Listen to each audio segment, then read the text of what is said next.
पहिल्या जोरदार पावसात मुंबई पुणे एक्सप्रेसवेवरील मिसिंग लिंक प्रकल्पाच्या परिसरात दरड कोसळली। रस्ता काही काळासाठी बंद झाला आणि हजारो कोटींच्या या महत्त्वाकांक्षी प्रकल्पाच्या सुरक्षिततेबाबत पुन्हा एकदा प्रश्न उपस्थित झाले। पण ही गोष्ट आजची नाही, याची सुरुवात झाली होती आजपासून तब्बल 13 वर्षांपूर्वी। वर्ष होतं 2013, जेव्हा मिसिंग लिंक प्रकल्पाचा प्रस्ताव सरकारसमोर आला होता। त्यावेळी तत्कालीन मुख्यमंत्री पृथ्वीराज चव्हाण यांनी घाईघाईनं निर्णय घेण्याऐवजी सुरक्षिततेला प्राधान्य देण्याची भूमिका घेतली। त्यांनी स्पष्ट सांगितलं, घाई करू नका, आधी सुरक्षितता तपासा। त्यानंतर त्यांनी अनेक महत्त्वाचे तांत्रिक प्रश्न उपस्थित केले। भूगर्भीय स्थिरता सुरक्षित आहे का? बोगद्यांची रचना पूर्णपणे सुरक्षित आहे का? धरण परिसरातील संरेखन योग्य आहे का? पर्यावरण आणि सुरक्षेच्या दृष्टीनं सर्व बाबींचा पुरेसा अभ्यास झाला आहे का? अशा तब्बल 13 गंभीर आक्षेपांची नोंद करण्यात आली होती। त्यावेळी काहींनी या भूमिकेला विकासाला विरोध असल्याचं म्हटलं। मात्र आज पहिल्याच मोठ्या पावसात दरड कोसळते, रस्ता बंद होतो आणि प्रकल्पाच्या सुरक्षिततेबाबत पुन्हा तेच प्रश्न समोर येतात।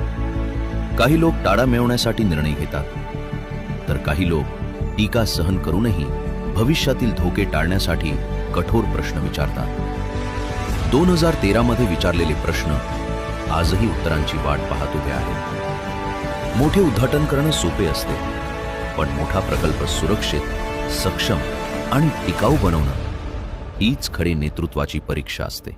पहिल्या जोरदार पावसात मुंबई पुणे एक्सप्रेसवेवरील मिसिंग लिंक प्रकल्पाच्या परिसरात दरड कोसळली। रस्ता काही काळासाठी बंद झाला आणि हजारो कोटींच्या या महत्त्वाकांक्षी प्रकल्पाच्या सुरक्षिततेबाबत पुन्हा एकदा प्रश्न उपस्थित झाले।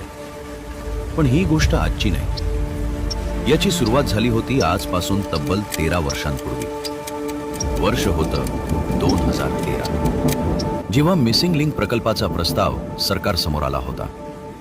त्यावेळी तत्कालीन मुख्यमंत्री पृथ्वीराज चव्हाण यांनी घाईघाईनं निर्णय घेण्याऐवजी सुरक्षिततेला प्राधान्य देण्याची भूमिका घेतली। त्यांनी स्पष्ट सांगितलं, घाई करू नका, आधी सुरक्षितता तपासा। त्यानंतर त्यांनी अनेक महत्त्वाचे तांत्रिक प्रश्न उपस्थित केले। भूगर्भीय स्थिरता सुरक्षित आहे का? बोगद्यांची रचना पूर्णपणे सुरक्षित आहे का? धरण परिसरातील संरेखन योग्य आहे का? पर्यावरण आणि सुरक्षेच्या दृष्टीनं सर्व बाबींचा पुरेसा अभ्यास झाला आहे का? अशा तब्बल 13 गंभीर आक्षेपांची नोंद करण्यात आली होती। त्यावेळी काहींनी या भूमिकेला विकासाला विरोध